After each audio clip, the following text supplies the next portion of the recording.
What's up, guys? It's DOMB Universe, and this is going to be the last episode of Star Wars Swords of Evil, in Season 2, at least, because we're going to get to Season 3. A lot of things have not been resolved yet. We got a ton of stuff to still get into, and I'll see if I can check frequently of when Season 3 is supposed to come out, whether it be soon or farther down the line. I'm still waiting for next season of My Little Pony. So that's the other thing I'm still waiting on. It's like, that's weird how I haven't gotten anything about that.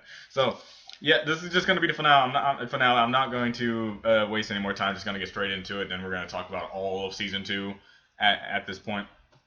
So, yeah, head off the link in the description below. Check out the reaction. Come back, and we'll see you then. 3, 2, 1 now.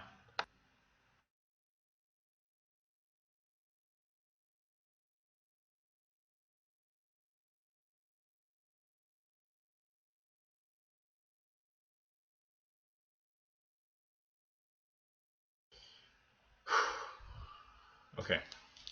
All right. So, it's one thing after another when it comes to like this sort of stuff, huh?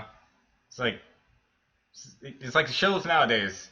You just have to have great moments, and then just have to get to these other moments. It just needs to get serious. You need to get serious. It's like and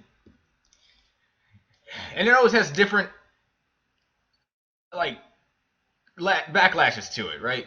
You got the Resident Evil series. The Resident Evil series in the beginning was scary, fun, and all that sort of stuff. And then as soon as it got after 4, and you got 5 and 6, and those were action oriented, it's because the story called it to be more action oriented because the outbreak is now in there. More things are now becoming more centric. And so the games had to adapt to the fact that serious moments such as this is just going to get away from the horror genre aspect of what Resident Evil used to be. And many people had a problem with that. And then you got Resident Evil 7, which brought everything back. I mean, it was a great game. Great game. But they knew they had to do that soft reboot-esque thing, but still continue on with the story. So, because they can get back to the roots. In this case, you got the beginning of the series, and the beginning of the series is fun, happy. You got random episodes, random personalities, get to know these characters, like these characters. And now we finally got to that moment where things have to get serious. Things have to now have a overarching story elements, so where everything needs to now just be brought down into absolute closure territory. We got Toffee. We're gonna have probably something with Queen Eclipsa later on. I don't know whether or not that he's gonna have something to do with something. I just, the fact that Toffee came around, it was something. I don't know where Glossric is. I don't know whether or not Toffee did something with Glossric. And in them saying it's not their correct book, or it's not their, I'm pretty sure that it is the book. It's just Glossric is not there.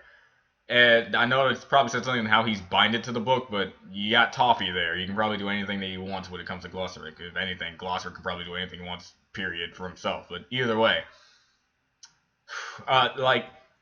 tell me something. Would this have happened if Glossric actually took Star's hand?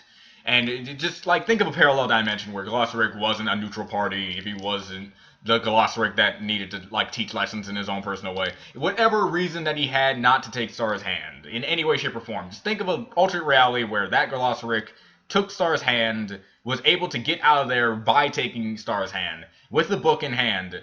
Would he not have gotten the page that make it so that Toffee would take control of his body? Because that's clearly what happened. If it wasn't for him looking at that page, Toffee would not have come out. At least, with my prior knowledge. Because because when it comes to me, I only put out my theories and just let you guys know that I'm not the best guy when it comes to theories. I only say this to let you guys know that if it's wrong, just know it's coming out of this guy's mouth. I'm not MatPat. I'm not Noggin. I'm not anyone who else does theories for a living. I'm just a guy talking randomly about a show that he relatively likes because he did a blind reaction series on YouTube. So just know that's just my take on that one scenario. As for the rest of what went on with Star and Marco, I was hoping that they would, from, I don't know if I said this in the beginning of the episode or I said it at the end of the previous episode, that if they were going to do something, they better not do it. I hope they don't do it in a particular type of way.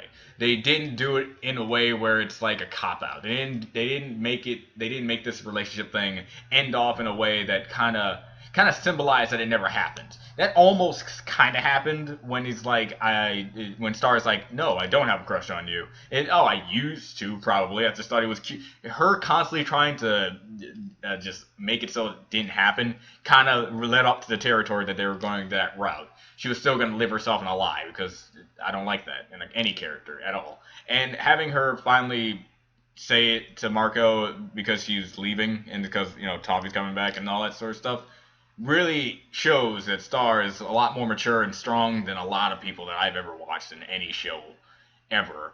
And especially coming out of rewatching season 1 and 2 of School Rumble. I don't know if you guys know School Rumble, but it's a pretty good anime, but it's all about just constant misunderstandings between the two main characters with their particular love interests, and it's all because they can never get the words out of saying that they love them. Is why they continue to go through these struggles and trials and tribulations if they just knew the correct answer to it for themselves.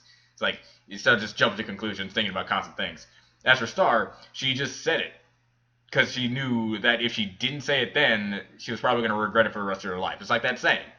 Say you do something stupid or regret it for the rest of your life or something along those lines. I'm not good with sayings. So having Star do that is definitely brought Star up in just my great main characters list. And then it's a pretty long list, but she's really up there in with the greats because not many characters that I can name off at the top of my head just go up to their love interests that they truly love and actually tell them how much they meant to them in that way. And Star's brave like that. It's great.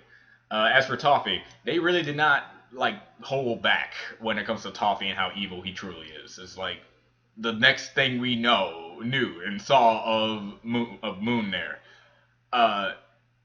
She was just dead, just like that, just dead.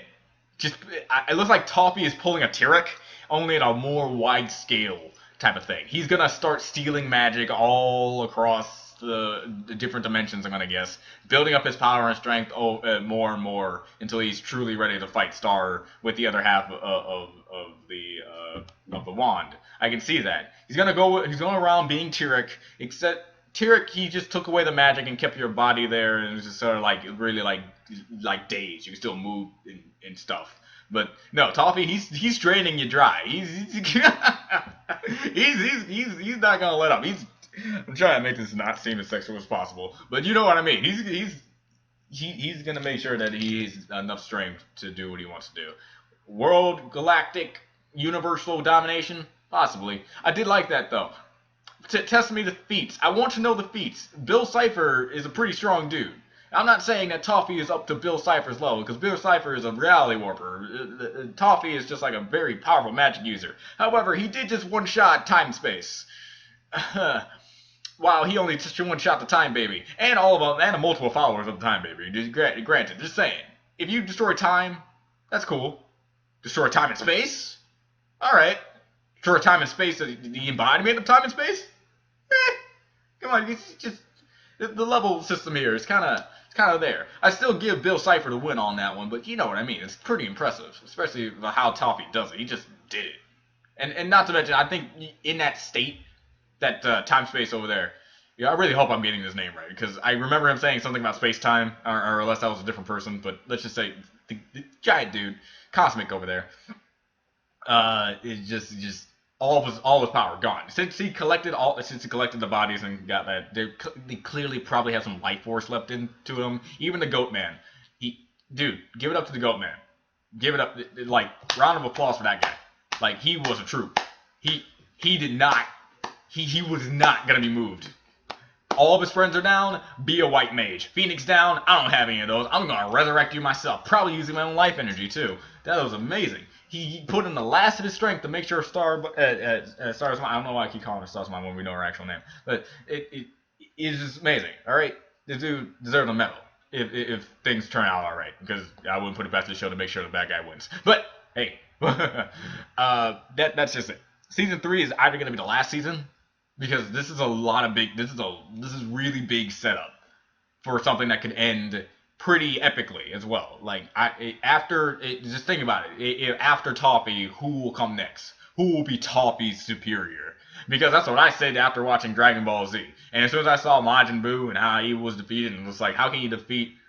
You just defeated a pink dude that can blow up a galaxy in a large real amount of time. This dude was like a very powerful dude. And then now you got Dragon Ball Super. You got the gods of destruction. Oh, you got the people who can literally destroy the universe if they felt like it on a whim. And then you got the king of everything, a dude that can wipe out all 12 universes by sneezing hard. Alright? So, you can't really power scale up from that unless you're going to say there's a king of everything above everything upon multiple realities of all the realities. Yeah, you're king of universes. I'm king of realities. That means your reality with all the other universes is just one of billions of realities with other people like you with other universes. Nothing like that. Oh, come on. So whatever. In this case, TFoE seems to be the end game here. And if it is, oh man. But I liked how good development they did. They really handled this very, very, very professionally. Is that a way I can say it? They handled it really well, just really well. And how they made sure the credits. It was one thing I always like shows doing. It's like messing with the norms of shows. You know, if something. You ever watch a show that's gotten to a really serious moment, and then the opening starts, and the opening is just pretty much happy, you know, go lucky. It's just like you really took me out of the immersion of the threat level here. When the opening shows up and it's, you know, not anything of what's going on. As for the ending of this episode, having the episode end on the, you know, the usual Star walking in the street and all the other things are following her and stuff like that, and that song in the background kind of would have broke the feeling of that just that pit in your stomach after hearing what Star had to do now at this point. The one thing is, he said he's coming back for his finger. Did they get the finger back from the closet? Because that's gonna be a thing that he's gonna be trying to get. Meaning that if they did, just think about it this way: they didn't take the finger from the closet. You know, they didn't get it off screen or something like that. They didn't take the finger from the closet. TFoE's gonna track down his finger somehow, thus leading TFoE over to Marco, thus having Marco go into danger, all because Star forgot to take the finger. If they took the finger, then he's fine.